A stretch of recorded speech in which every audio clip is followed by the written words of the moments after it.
Muy buenas noches, estamos ya aquí en la mesa de análisis de Primer Plano y bueno, ineludible el tema de Grecia. Ayer tuvieron, como usted lo sabe, los griegos un referéndum para ver si aceptaban las condiciones que ponen los países principales de Europa para que pueda seguir este país siendo miembro de la Unión Europea. Yo les propongo a ustedes verlo desde tres ópticas. Encuentro, en primer lugar, la óptica, desde luego, económica. ¿Qué tanto descalabro causa esto no solamente a la economía griega, sino a las economías de Europa y de rebote también a nosotros, las economías emergentes?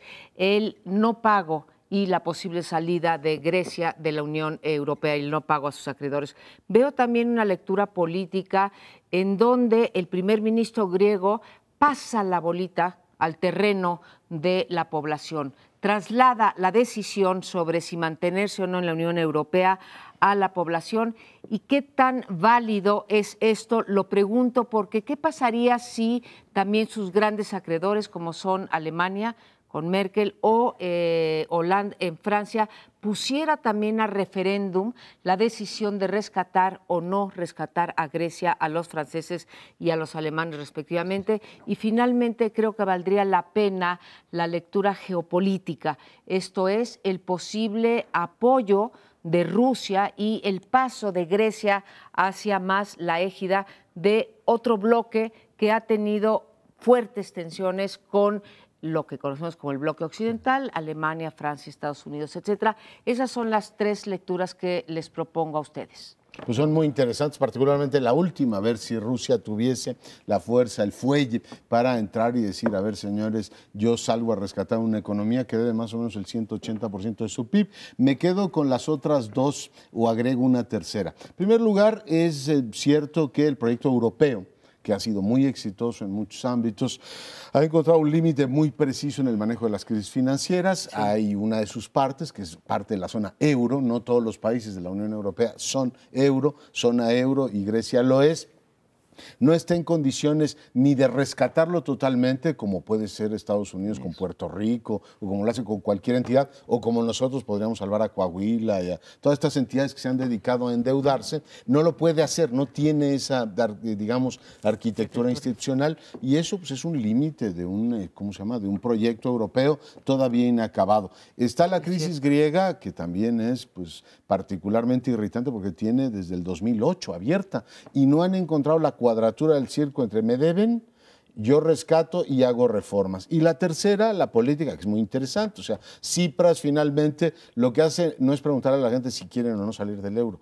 ¿Aceptamos o no aceptamos el paquete que me habían planteado? Mismo paquete que ya habían retirado el miércoles. Sin embargo, obtiene un sonoro triunfo político, 60% dicen no vamos a aceptar en estas condiciones el tema. Y volvemos al ciclo de todas las crisis financieras y de deuda que han tenido prácticamente todos los países. Le echaba un vistazo al libro de tu colega Carlos Marichal sobre las historias de las deudas, y siempre termina con una solución política, un reconocimiento de que hay una imposibilidad de pedirle a una economía, como es el caso de Grecia, que debe el 180 de su PIB, oiga, páguenos.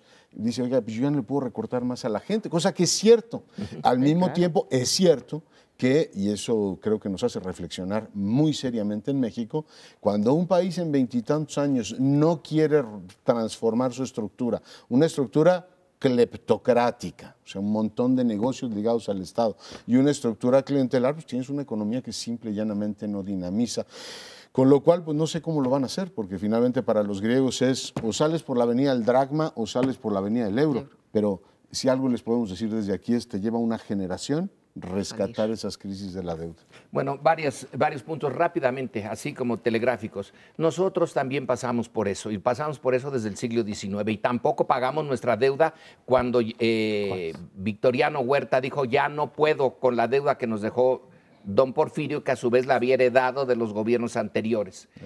Y no pagamos durante un buen tiempo. Y al final, por una coyuntura política, la de la Segunda Guerra Mundial, se nos dispensó, prácticamente no pagamos nada.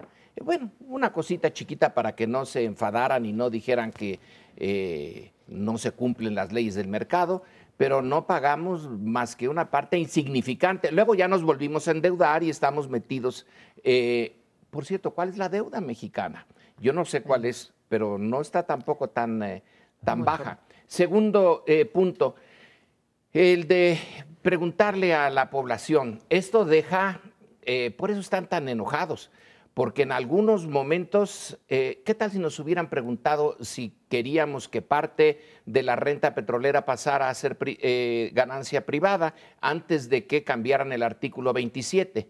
Según el Pew Center, y estoy hablando de una empresa de opinión pública norteamericana, no mexicana, el grueso de los mexicanos estaban en contra de la semiprivatización del petróleo, lo cual importó un pepino al gobierno y lo hizo. Bueno, yo sí estoy entusiasmado con que de tarde en tarde, en temas que son cruciales, porque aquí se les va en buena medida la forma de vida o de empobrecimiento de los griegos, se les pregunte. Y otro punto, esto de las uniones, la Unión Europea o el Tratado de Libre Comercio, que es nuestro equivalente. Cuando se juntan un grandote con un pequeñito, las posibilidades de que al pequeñito le vaya mal, como es en el caso de Grecia, ¿por qué finalmente Turquía, que no entró a la Unión Europea, aunque pidió de rodillas entrar a la Unión Europea y no entró, está creciendo? Y Grecia, que sí entró, no solamente está creciendo, sino que ha perdido el 25% de su PIB. En cambio, Alemania, que es la mamá de los pollitos ahí, está yéndole muy bien. Hay algo en esta unión de tan disímiles en donde si se deja al mercado las cosas, ¡pum! Vale, se le va lo más a los que tienen más y se les da menos a los que tienen menos. Bueno, algo que se ha planteado también es que cualquiera de las dos alternativas, el sí o el no, te iban a llevar a una situación de todas maneras muy complicada. Hubieras dicho que sí o que no, de todas maneras la perspectiva para los griegos en los próximos años es muy incierta y bastante oscura en ese sentido. Pero volviendo al debate sobre preguntarle al público, a los ciudadanos, si quieren este tipo de decisiones. Porque la democracia directa tiene varias posibilidades de interpretación. Hay quienes dicen, es también un mecanismo mediante el cual se lavan las manos los gobiernos. De pronto ante decisiones difíciles y complicadas, o sea, suena desde luego importante y desde luego aceptable el que decisiones trascendentales sean sujetas de una decisión de los ciudadanos. A los españoles les preguntaron en su momento si la pertenencia a la OTAN o no, etcétera, ¿no? Hay temas que sí debían de ser sujetos a la decisión de los ciudadanos, pero hay otros temas que quizá no. Hay muchos otros temas que quizá no. Y en todo caso se pregunta sobre la responsabilidad de los gobiernos de tomar decisiones que pueden en principio ser impopulares, pero que pueden ser fundamentales para ciertas cosas. Entonces siempre está ahí un terreno de discusión sobre si en este caso, por ejemplo, o en muchos otros casos, el gobierno mejor está lavándose las manos para decir, o apoyando algo que sabe o calculando que va a tener el apoyo. En este caso era muy probable que ganara el no, porque esa fue un poco también la oferta de este partido que ganó, este nuevo partido. Sí, bueno, pues evidentemente van a apoyar lo que es un consistente con quienes la mayoría decidió que los gobernara. Pero siempre está este ángulo de decir hasta dónde los gobiernos traspasan la responsabilidad que debería ser en principio de ellos, de decisiones importantes, impopulares. A lo mejor en este caso la decisión de mantener, digamos, el sí, ¿no? Era impopular, pero a lo mejor desde la perspectiva de muchos especialistas era lo que tenía que haber hecho. Yo estoy absolutamente de acuerdo con tu línea de argumentación, José Antonio, y me gustaría polemizar con Lorenzo. Las dos cosas. Uno, muy bien, dijeron, supongamos que estamos equivocados tanto Crespo como yo y no se deben de pasar ese tipo de decisiones, ¿no? Digo que sí se deben de pasar ese tipo de decisiones. Que mi pregunta, y la volvería a formular después de tu discurso, digamos, después de tu argumentación, Lorenzo, ¿qué pasa si los alemanes y los franceses que le prestaron el dinero a los griegos también someten a la pregunta a sus ciudadanos democráticamente? Ellos dicen, oye, no, ¿sí? Ya basta de prestarles y en fin, ¿no? Esa es una polémica que tengo contigo. Que lo sometan. En primer lugar, para los alemanes y los franceses, sobre todo para los alemanes que han ganado muchísimo con este tipo de unión, no se les va la vida en ello. De acuerdo, pero se los podrían plantear, ¿no? Bueno, que se los planteen y que les digan que no, a ver quién les paga, Bueno, como ha sucedido tantas veces. Esto en la historia pasa muchísimo, desde los reyes de España. ¿Cuántas veces los reyes de España no pagaron sus deudas? España es el país que más incumplimientos ha tenido en la Aquel historia. que también hace los préstamos, no los hicieron por caridad, No, claro, los para hicieron ganar. porque les convenía que Grecia siguiera en ese camino. Bien, vaya, pero pongo ahí el tema. Y la otra polémica, Lorenzo, que tendría contigo cuando comparas Turquía con Grecia, que Turquía no entró y Grecia sí, Grecia empobrecida y Turquía jalando y más o menos, mejor que Grecia, vamos a dejarlo Sí, así. mejor sí. Bueno, yo me pregunto si Grecia está tan mal y Turquía está mucho mejor, porque sabiendo Turquía que no tenía el respaldo de la Unión Europea, tuvo que hacerse responsable en la última década de cómo crecer, y los griegos, sabiendo que tenían el respaldo de la Unión Europea, incurrieron en mucha irresponsabilidad y no atacaron la corrupción, como decías tú hace un Perdón, rato. esto no debía yo de volver a tomar la palabra, pero No, se molestan adelante, ustedes. adelante, ¿no? Yo nada más uso Para polemizar. un argumento, además un argumento de economistas ortodoxos. Un país que está en las posiciones de Grecia tiene que poder devaluar para poder mantener sus productos baratos. No puede por estar en el euro. Exacto. Y porque el euro lo ponen, el valor del euro lo ponen los más ricos. Entonces, yo no creo que los turcos sean menos o más corruptos que los griegos, no lo sé. Pero lo que sí pueden hacer los turcos es jugar con la devaluación y los griegos no. Están atados. Yo creo que Grecia ha tenido, o Turquía ha tenido mejores gobiernos que Turquía. Y en el caso de los múltiples, porque mira que hay evidencia sobre cómo se tratan las crisis de la deuda a lo largo de la historia, desde Felipe II quebrado hasta la que quiere, Argentina incluso, que es una muy estudiada ahora, es ¿cómo resuelves un tema que es, digamos, que no tiene solución? O sea, por un lado dices, usted me debe dos veces su PIB, y yo te digo, pues yo no le puedo pagar y ya no le puedo recortar más a los pensionados. Entonces, ¿qué hacemos? Y bueno, a lo largo de la historia lo que ha ocurrido, incluso en países donde hay una simetría enorme, es que primero hay un reconocimiento del problema. En el caso de México hemos tenido 2 graves crisis de deuda en muy poco tiempo. La primera fue la irresponsabilidad del manejo de la economía desde Los Pinos con López Portillo, y la segunda, la manipulación grosera de las variables económicas por un Salinas de Gortari que se quería intronizar. Y en ambos casos, ¿con qué terminó? Le dijo Estados Unidos en la simetría: yo te voy a prestar 40 o 50 mil millones de dólares. ¿No? Me acuerdo cuánto fue el macropréstamo, pero a cambio de eso quiero un Banco Central autónomo, tu factura petrolera viene para acá y te portas derechito. En el caso de la Unión Europea, lo que no ha podido ocurrir es que un gobierno profundamente mentiroso como el griego, o sea, y además digo, llevan 20 y tantos años mintiendo, y mintieron los socialdemócratas, los de la derecha, y vivían tranquilamente como aquí en el López Portillismo, de ya vamos al primer mundo y quitemos el problema. Ese tema no se ha resuelto todavía. Y el tema de la enmienda, pues lo que hace el gobierno griego es decir, no quiero pagar, y los alemanes dicen, pues no quieres pagar, muy bien, pues no hay más dinero. Y esa economía pues tiene 2 salidas, como decía, o se va al dracma y devalúa vía dracma, o de todas maneras, Lorenzo, se están devaluando vía euro, porque los que antes cobraban 700 euros, ahora te cobran 400, y además te quieren subir el IVA a 23, con lo cual te va.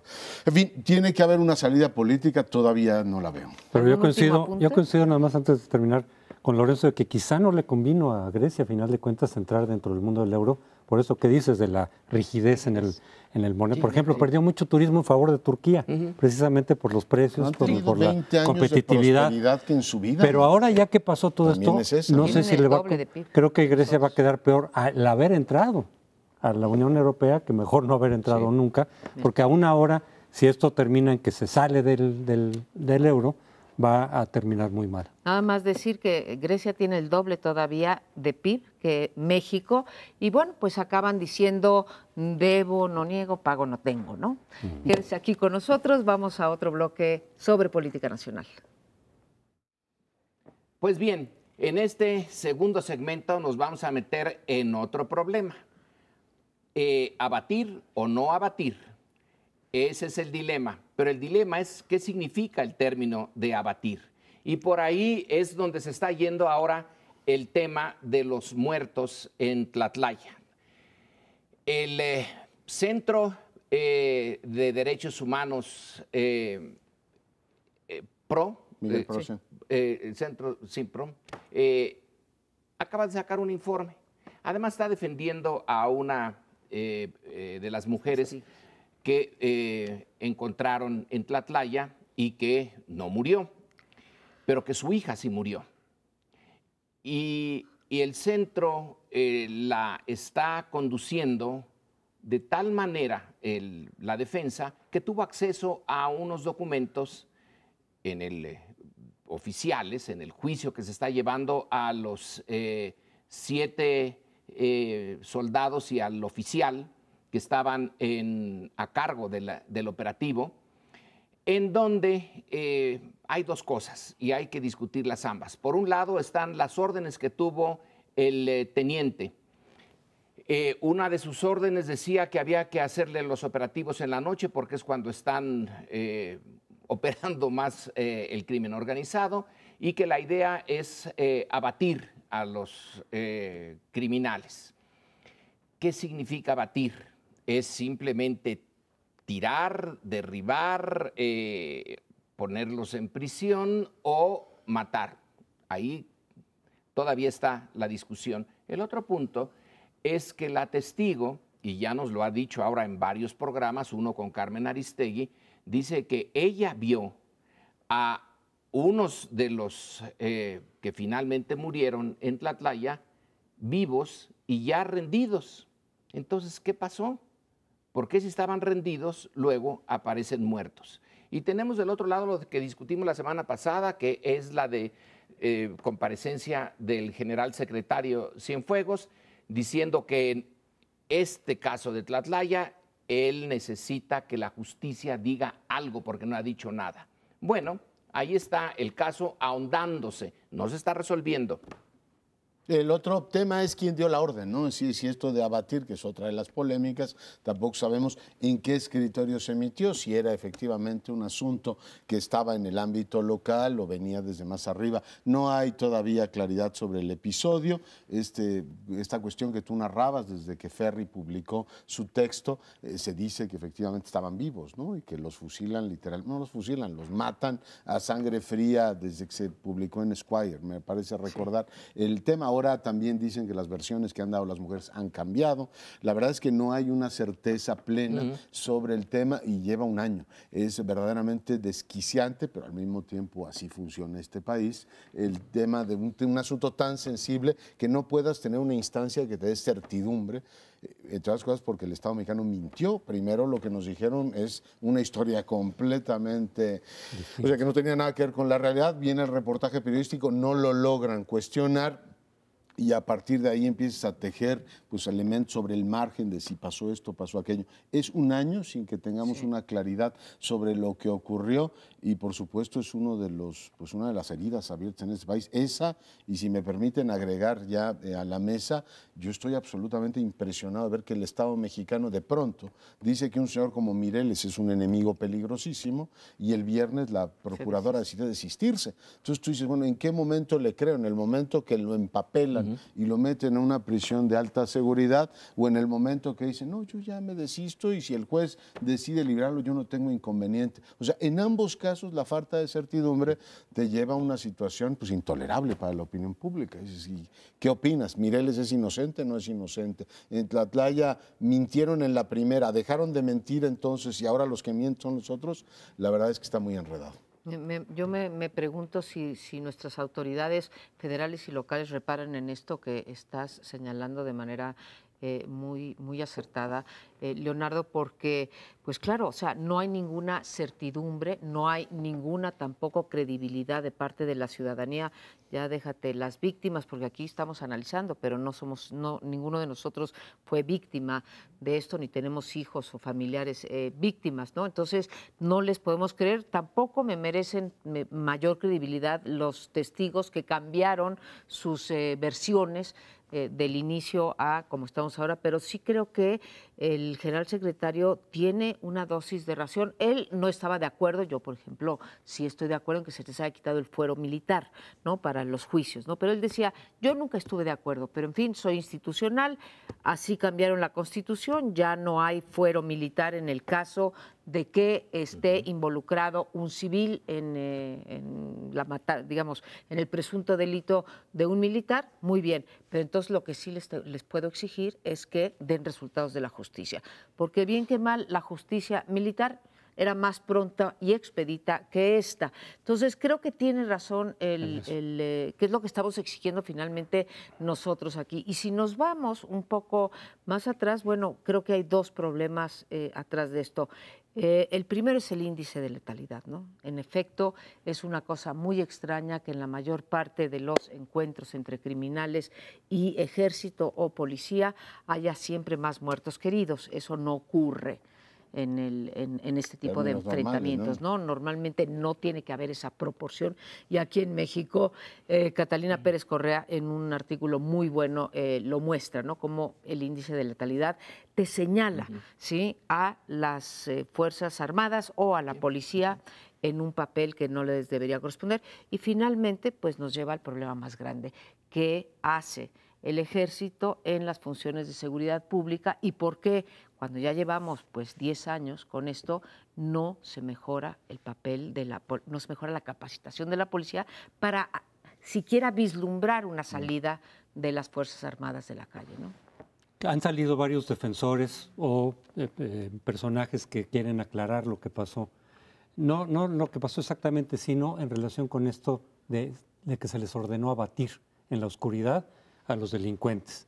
Y que eso se ha tomado como decir, pues llevaban la orden de matar, pues es lo que hicieron entonces los soldados, en cuyo caso a lo mejor, pues entonces la responsabilidad viene para más arriba, porque los soldados pueden decir, pues a mí me ordenaron abatirlos, suponiendo que abatir el significado puede incluir dentro de muchos otros el de matar. Es decir, sí, efectivamente cuando uno busca sinónimos, sí está el de destruir, el de matar, además el de eliminar, someter, hay muchas, pero sí está incluido el de matar y el de destruir como un sinónimo de abatir.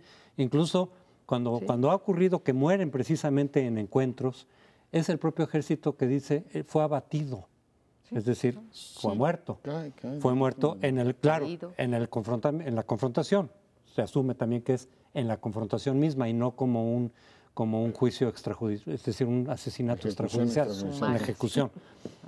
Y por otro lado han dicho, no, pero en ese mismo informe, que era un informe genérico, no era para el caso, era un informe general o una recomendación. Dicen, también venía las recomendaciones de respetar los derechos humanos en todo momento, que implicaría desde luego el respetar la vida de alguien que ya está sometido.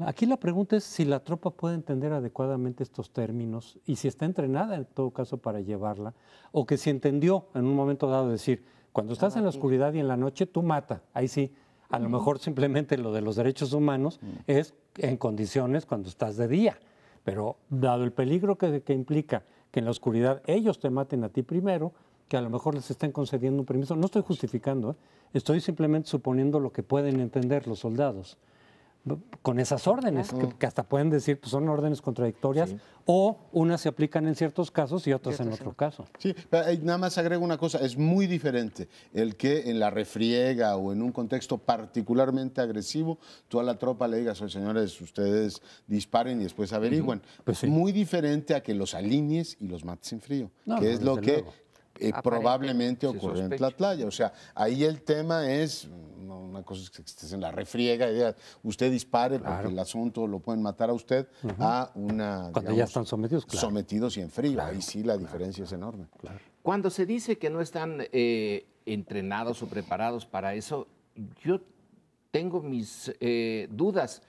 Cuando tú llevas una partida de 7 soldados con un teniente, no hay ninguna duda para ninguno de los miembros de la tropa de qué es lo que tienen que hacer.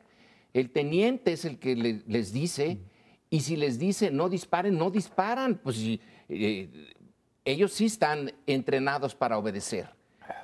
En este caso, yo no diría que el ejército no esté preparado para eso. Si es la única institución que tiene una cadena de mando sensata. Para eso están entrenados. Y sí, ya les han dicho en todos los documentos que tienen que respetar los derechos humanos. Y en este documento genérico, como tú dices, que es el que se le pasa ya de cajón al teniente, y dice claramente que hay que respetar los derechos humanos. No sabemos realmente si hay unas órdenes escritas y unas órdenes implícitas. Eso es lo que preocupa y que nos lo deberían de decir, de dejar en claro. Es difícil, es difícil. El ejército cuando dice abatir no quiere decir necesariamente matar, tiene razón. No, en el lenguaje puede ser. Pero incluye, pero no es exclusivo. Exacto. Bueno, estamos metidos en un problema semántico. Estamos como Clinton cuando dijo que con el caso de la señora Lewinsky, a los que le interrogaban, ¿qué es lo que usted quiere decir que es? Igual que con la marihuana. All depends on what you mean by is.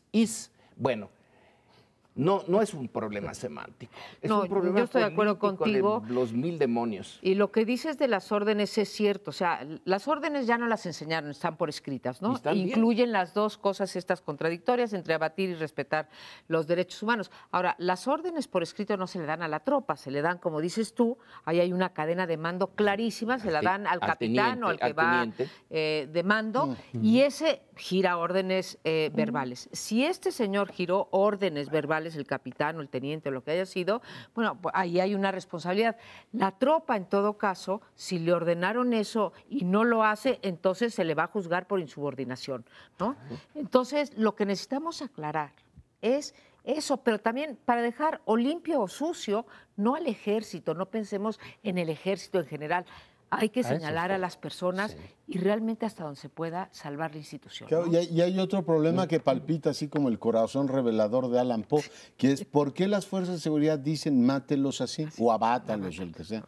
Porque tienen la íntima conciencia de que una vez que los entregan a la Procuraduría General de la República, pienso en el Menchito y en compañía, van a salir por una misma puerta. No, es que es gravísimo, pero se escucha este argumento de decir, bueno, pues ¿qué sentido tiene que los detengas si por una puerta entran? Y si la Procuraduría General de la República integra mal el expediente, salen. O si un juez decide que salgan, también salen. Eso lleva pues esta especie de lógica. O si la PGR se desiste, como nos lo acabas de decir. Pues sí, es que ahí está el problema. Inexplicablemente se desiste. Ese es, como digo, el corazón revelador de Allan Poe. Nadie se atreve a decir que está ahí. Bueno, nos vamos porque se nos acabó el tiempo. Espéranos para el siguiente segmento. Bueno, y aquí en la capital de la República tenemos una novedad que creo que vale la pena discutir, una novedad que implica no solamente una lectura de lo que ocurrió en las urnas el pasado 7 de junio, aquí donde Morena se convirtió en el partido más votado, tenemos también la aspiración del jefe de gobierno de convertirse en un candidato al 18, después de una serie de lucubraciones a partir de estos datos, le pidió a todo su gabinete la dimisión. Obviamente él tiene el papelito en el escritorio y dice que todos están sujetos a evaluación, tampoco hay que ir muy lejos si uno ve las encuestas para ver dónde están las áreas en donde la gente le está pidiendo cambios. La más, digamos, dramática es la percepción de corrupción que hay en la Ciudad de México, que por todas partes ocurre. Después está el tema de inseguridad, y todo esto de obras públicas, intereses de inmobiliarios. En fin, tiene una muy importante área el jefe de gobierno para mejorar su gobierno. Y por otro lado está, espero que no les parezca mal que establezca el paralelo,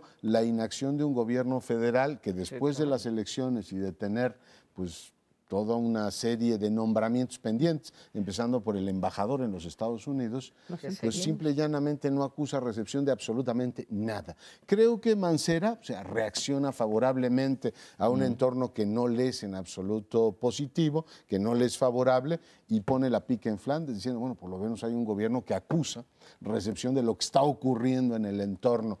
Y seguimos pues esperando que el presidente Peña diga, ya no si va a cambiar a su gabinete, sino cubrir las vacantes que tiene. En fin, lo pongo sobre la mesa.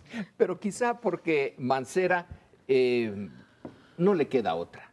Después de la derrota tan obvia que tiene el PRD en la Ciudad de México, ni modo que se haga a un lado. En cambio, Peña Nieto dice, Claro. y lo reafirmó, por ejemplo, en el centro libanés con Slim al lado, estas elecciones han sido ni más ni menos que un apoyo a la política Un referéndum. que yo tengo. La refrendaron.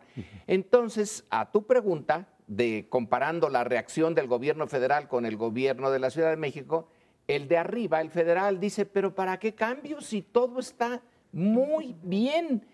Y el de la Ciudad de México quisiera a lo mejor decir lo mismo, pero ahí sí que no puede ya sacar el bulto. Entonces, creo yo que en las dos elecciones hay suficientes elementos para decir que se les castigó a los dos gobiernos, pero en uno es tan claro que no hay más salida que pedir esto, la renuncia, y en el otro hacerse que la Virgen le habla y que todo está bien.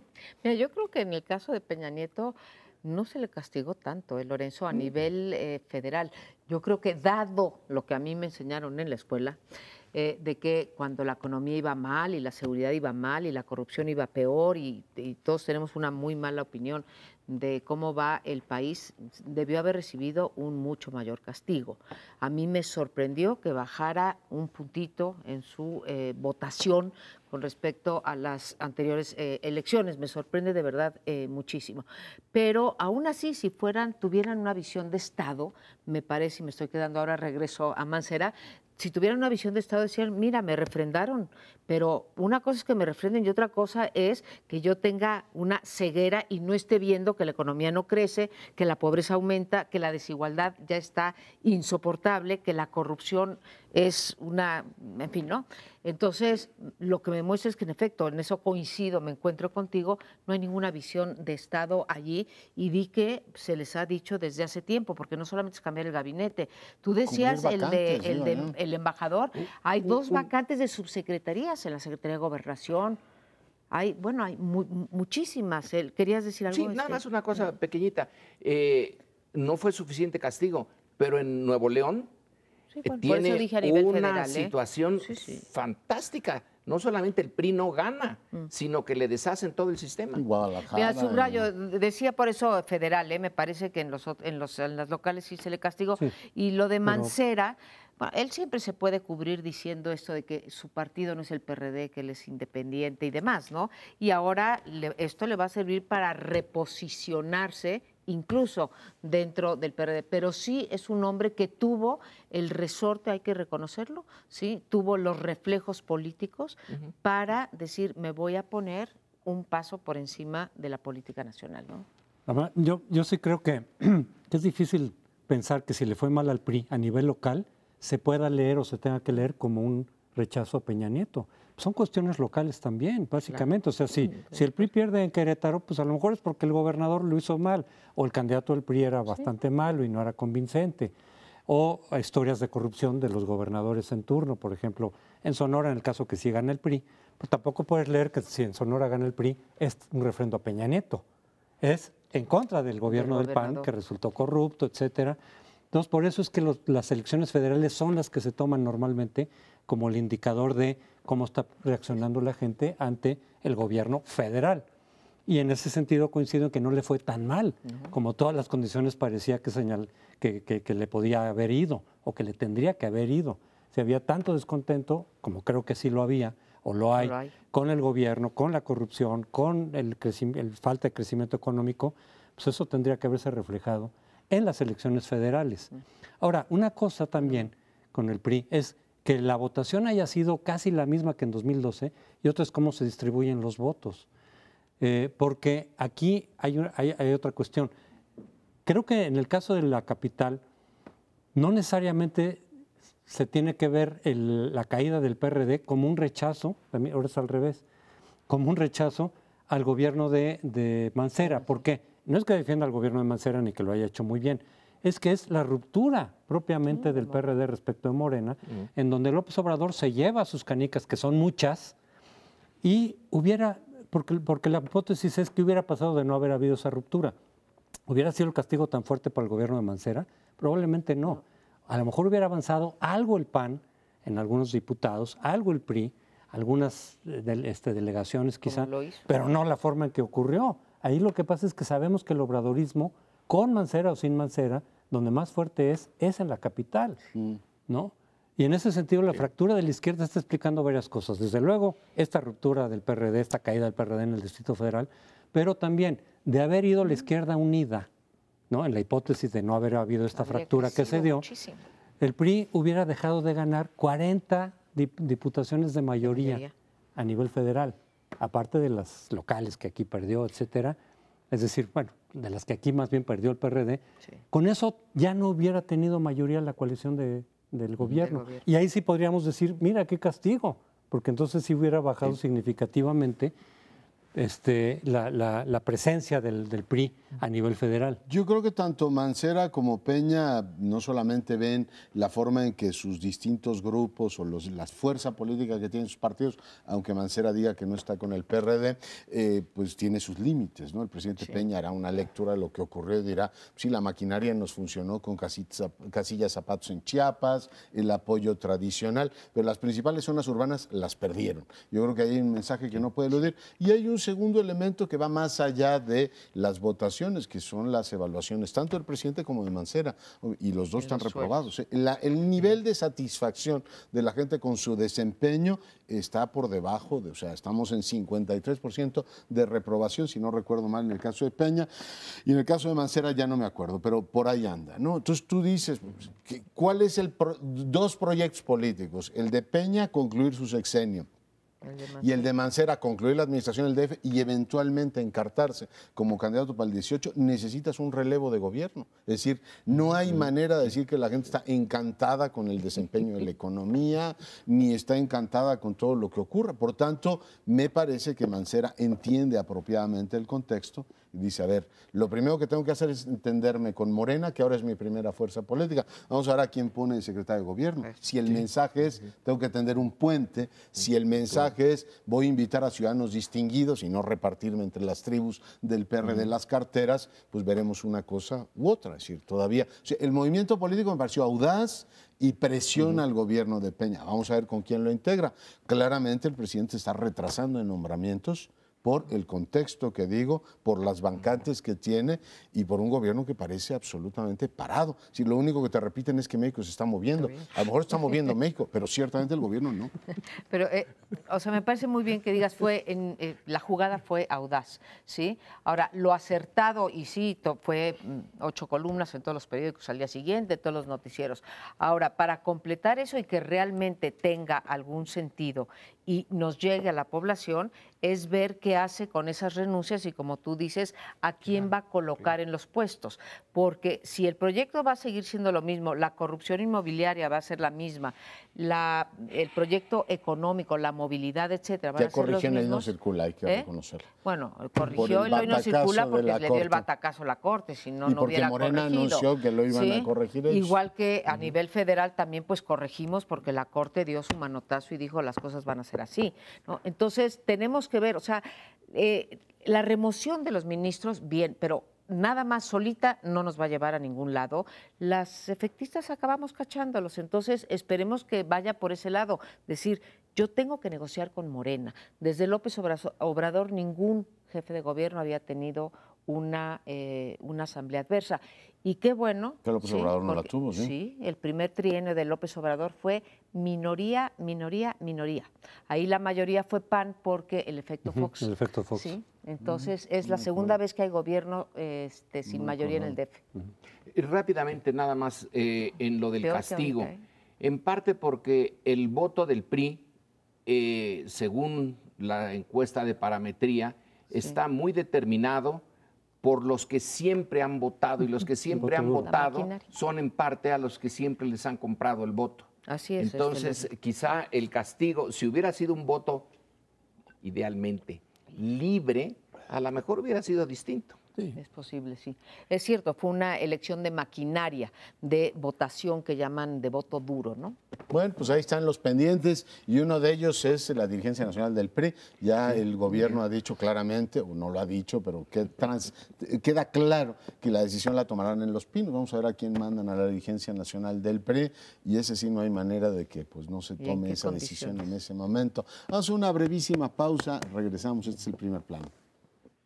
Bueno, el jueves pasado se cumplieron 100 años de la muerte de Porfirio Díaz y eso ha dado lugar a que se vuelva a debatir, digamos, la figura misma de Porfirio Díaz, su papel en la historia y también pues, un debate que ya lleva bastante tiempo sobre si traer los restos de Porfirio Díaz que están en París a México, como él hubiera deseado, como él lo habría dicho. ¿Y qué significado podría tener eso? Es decir, obviamente hay mucha gente que dice, sí, deberíamos de reconocer algunas de las cosas que hizo Porfirio Díaz para el país, que no fueron pocas en todo caso, porque el planteamiento es, las historias oficiales normalmente llevan a plantear siempre villanos, que son villanos casi al 100%, y héroes impolutos.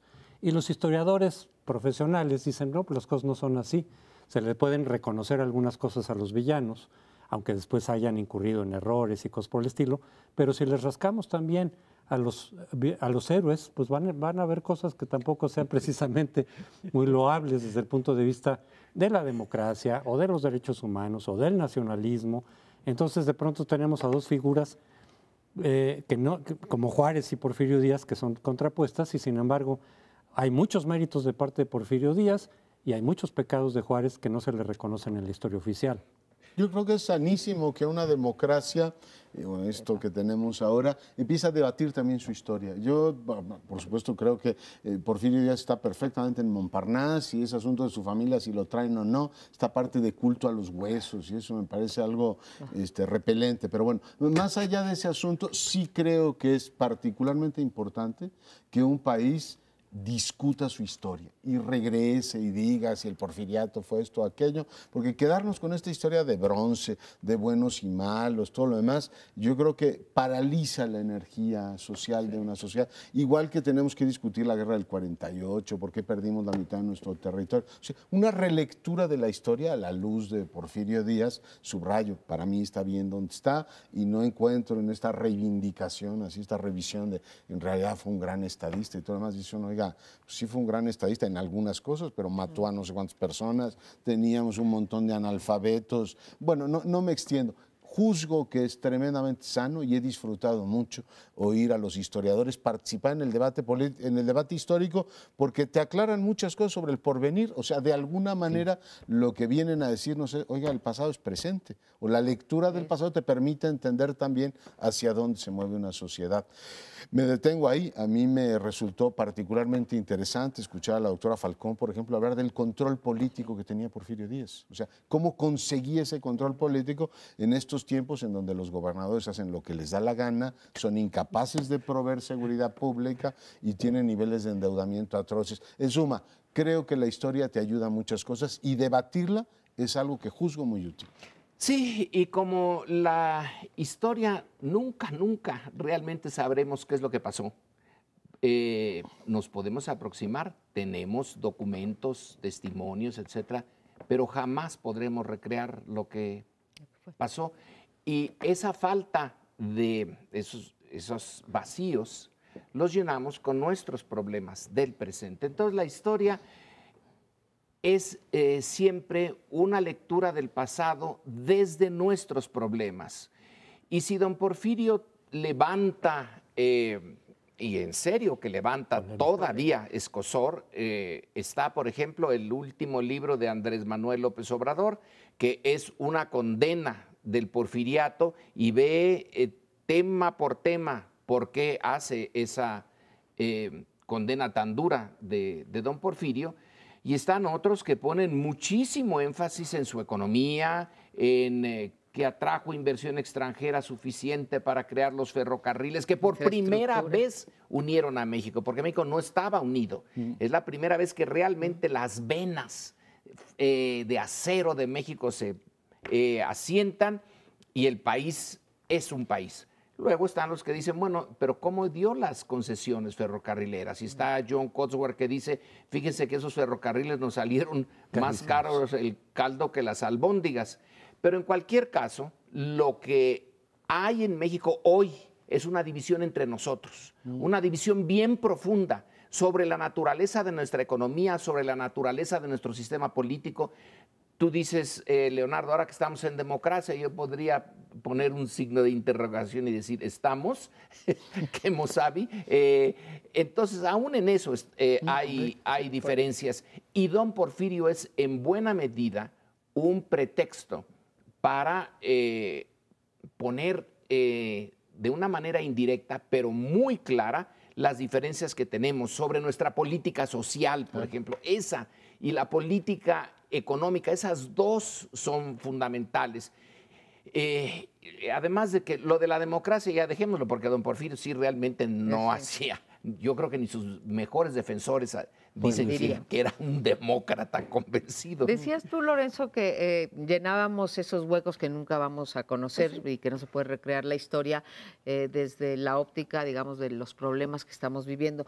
Parece muy bien que lo llenemos así. Lo que deberíamos de tratar, y además estamos aquí frente a uno de los principales historiadores de México, que eres tú, sí, voltea.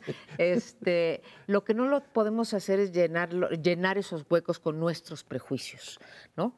Que muchas veces es lo que ocurre, y por eso el llamado de Leonardo a debatir eso, o bueno, lo que ha suscitado esta nueva discusión es eso, ¿no? Debatamos qué sí fue y qué no fue. Pongámoslo, es tanto como decir, pongámoslo en sus justas dimensiones, hasta donde nos alcancen, ¿sí?, los hechos para poder pasar un juicio, ¿no?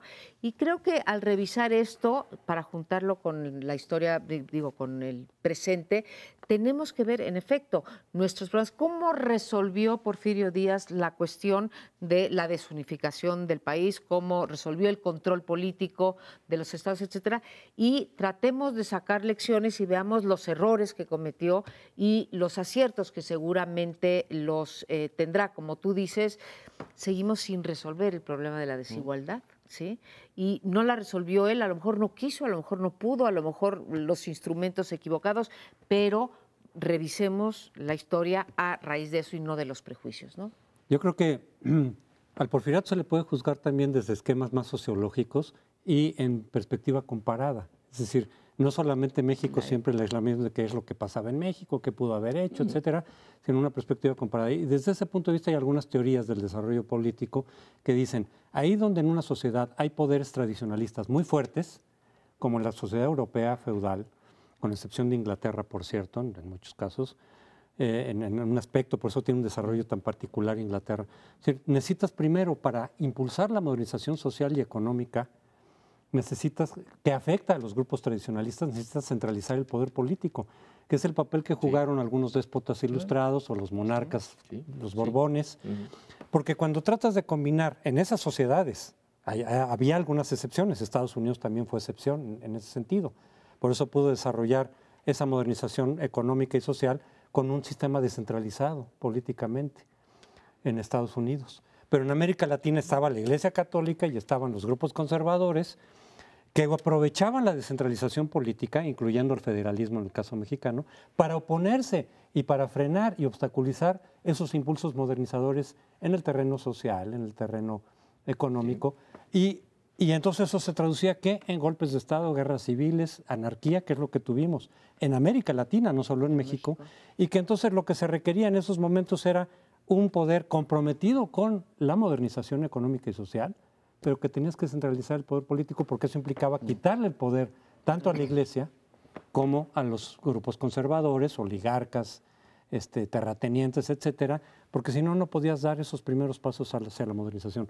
Desde esa perspectiva, el juicio puede ser un poco distinto por el porfiriato. Pero eso es muy interesante lo que dice, además es una perspectiva más para debatir historia. Es decir, si tú ves la América Latina o el mundo con estos dictadores modernizadores que edifican infraestructura, tú puedes decir es nuestra versión cimarrona de la revolución Meiji o de... En fin, en muchos países estaba ocurriendo una modernización con una gran centralización política, igual que la nueva historia económica y social nos demuestra que la revolución y su milagro, pues sí tiene algo suyo, pero también está ocurriendo un milagro en Colombia, está ocurriendo un milagro. Sin revolución. Bueno, pues cada país tiene. O sea, cuando ves la comparada, dices, pues tampoco es tan particular la nuestra, que hemos tendido a verla con el microscopio.